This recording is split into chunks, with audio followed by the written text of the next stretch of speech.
Who are these people? Who is Liam Chung? Netherly man Liam Chung, aged 36, is well known in the city. Chung of Sullington Drive, Netherly, has been an active criminal for decades. Chung, a semi-professional kickboxer who fought out of Merseyside kickboxing gym, had a warrant issued for his arrest after he was involved in a mass brawl at a city centre nightclub called the Blackie Venue on Great George Street on March the 4th, 2017. He was eventually arrested in a joint operation by Merseyside police and Spanish authorities in Spain in the month of August 2020, where he was charged with a fray over the brawl mentioned. 2 years later, he was arrested again on the 5th of May 2022 at the age of 36. Liam Chung was arrested and remanded into custody after being charged with conspiracy to possess explosives for an unlawful purpose and conspiracy to cause grievous bodily harm and possession of criminal property. He is also charged with conspiracy to supply, to which he hasn't entered a plea. He was arrested in conjunction with the EncroChat's investigations. Michael Ungi is part of an organised crime family from the Dingle area of the South Liverpool district. He comes from a long line of family criminals. His dad, David Ungi, was gunned down in 1995 by two young men from Granby Street. After a war broke out between himself and Curtis Warren, Michael Ungi was attacked by firearm in 2007 outside a local shop in the Allerton area of the city. A car drove past the speed, letting shots off. He tried to flee but was hit by a bullet through his side, narrowly missing his vital organs. He went on to make a full recovery. That attack came just 4 days after the assassination of Colin Smith by the Irish cartel outside Nell's gym in Speak. Colin Smith being the right-hand man of Curtis Warren at the time. Michael's younger brother David participated in the murder of a young man, Vinnie Waddington, in South Liverpool in 2015. He left the country 24 hours after the murder. He was on the run abroad for over a decade until he was arrested 10 years later. He was arrested in May this year, 2022. He was on the most wanted list and was arrested with 3 other men in the town of Coin in Malaga, going to the gym. He was arrested and detained, and in his possession had a fully loaded 9mm Ruger firearm. He was also wanted for dealing in the UK. As well as the murder of young Vinnie Waddington, his last appearance at court was on the 7th of May in Malaga, where extradition proceedings got put in place. Short, but there's 2 names there that I've mentioned. So let me just finish with this. So people, there have been, out there is people that have been scared to talk about what they know about this organised crime family.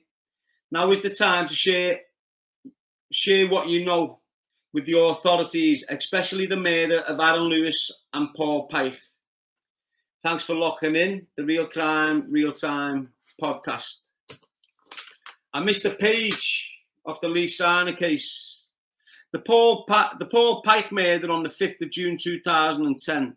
The gunman being Liam Chung and the driver of the 57 plate Audi being Michael Ungi. At this point, I'm going to share this intelligence I've received from a very close associate of the two. Right. Now that's the core of the content tonight. Liam Chung and Michael Ungi. These are all well of who they are. You know who they are. You're hearing about the links of these two to the possibility of killing Carl Bradley. These two have been running around the city, shooting people dead for a long, long, long time. As I stated before, Chung is now in custody over the EncroChat investigation. As I stated before as well, Michael Ungi is floating around the Garston area in cars that are plated up with a firearm on them, starting to issue threats to younger lads in that area.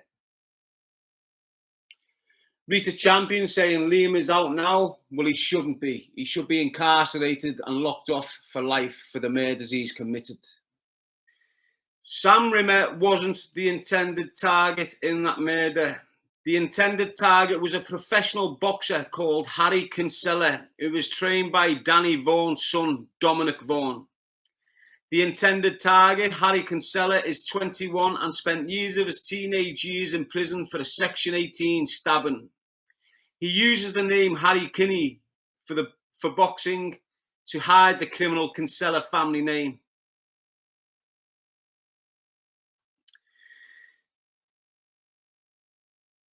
There was an argument earlier on in the evening, and Sam and Harry Kinsella, Louis McPartland and Ford chased them off their turf.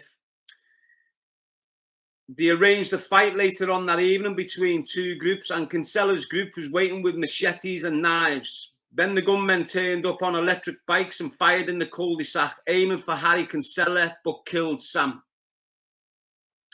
It's a known fact that when Harry Kinsella was released from prison from the stabbing, he was signed to MTK Global when he got out. There's photos of him with Danny Vaughan and other individuals representing MTK Global. So there's a little insight into Sam Rimmer's murder that you may not have known about. Now, we can sit here, you can call me what you want, you can say what you like, I don't care.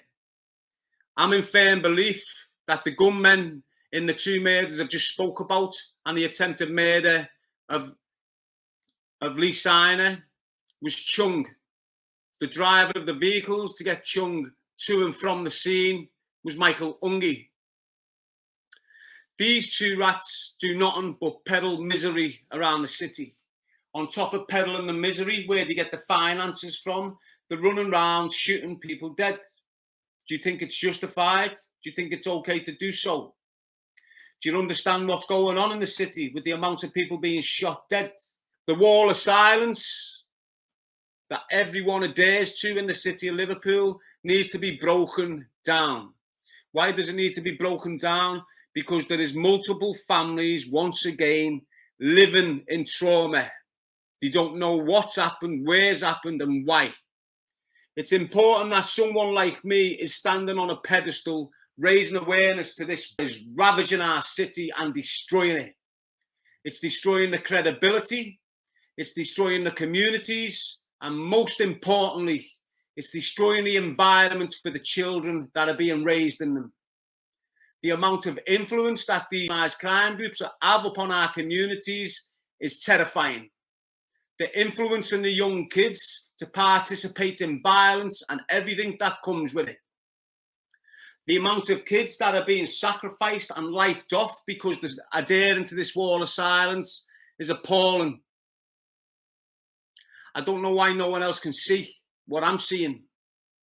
I'm trying to open your eyes to what's going on. If you're a mother, a brother, a father, a granddad, who's got young siblings that are coming into this world, you need to start understanding what's going on and addressing what's going on within your own community, whether it's Huyton, Belle Vale, Wavertree, Anfield, Kirkdale, it doesn't matter. We've got to come together as a people of Liverpool and start standing up strong against the organised crime groups. Yes, it's dangerous. Yes, there's little evil pieces of shit of Tommy Cashman that are willing to go out and let bullets fly left, right and centre. We've had 2 children shot dead in the city of Liverpool in the last 20 years. And it's going to be happening more and more and more if us, the real people of Liverpool, don't take a stand and take control of the streets from the rats. I don't want to sit here and start screaming my head off because that's not what it's about tonight. You know, we're talking about people that have been shot dead. I don't know whether their families are interested. I don't know whether their families are watching on. But we've got to show a moral capacity when we're speaking about these individuals that have been murdered. You've got families in trauma, lost. It's up to us and yous, especially the ones that are in the know, that understand The police investigations cannot move forward without the help of the community. The community, the real people, the solid men and women, the ones that get up every day and go to work and make sure their kids are fed, dressed well, clean. Look at the girl at the bus stop. 16-year-old girl on her way home from school, shot in the neck by someone else that has been relevant in organised crime in that area. These kids don't just come out and do one shooting. They'll do one shooting, get away with it. They'll do another shooting, get away with it. Then they'll go on to commit murder. And if they're not arrested, they go on to commit multiple murders. It's a known fact, a psychological fact, that once one person has killed 3 people, he's a serial killer.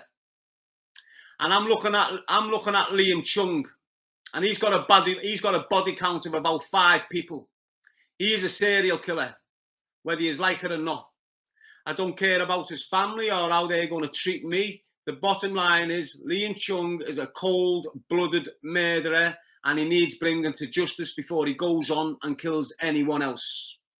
The little rat Michael Ungi that drives him to the scene and away from the scene and continues to bully youths around Garston, issuing threats with firearms, needs to be taken off streets.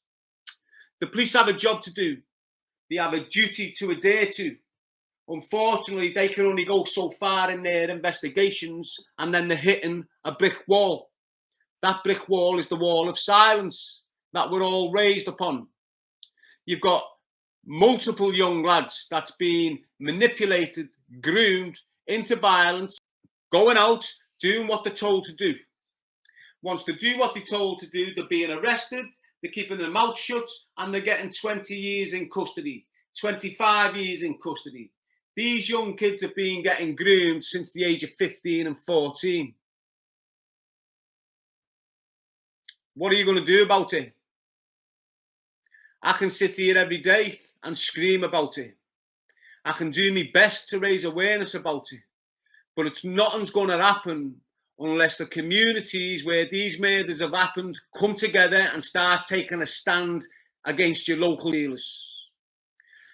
80–90% of the violence that we witness in our city today is down to organised crime groups fighting over money.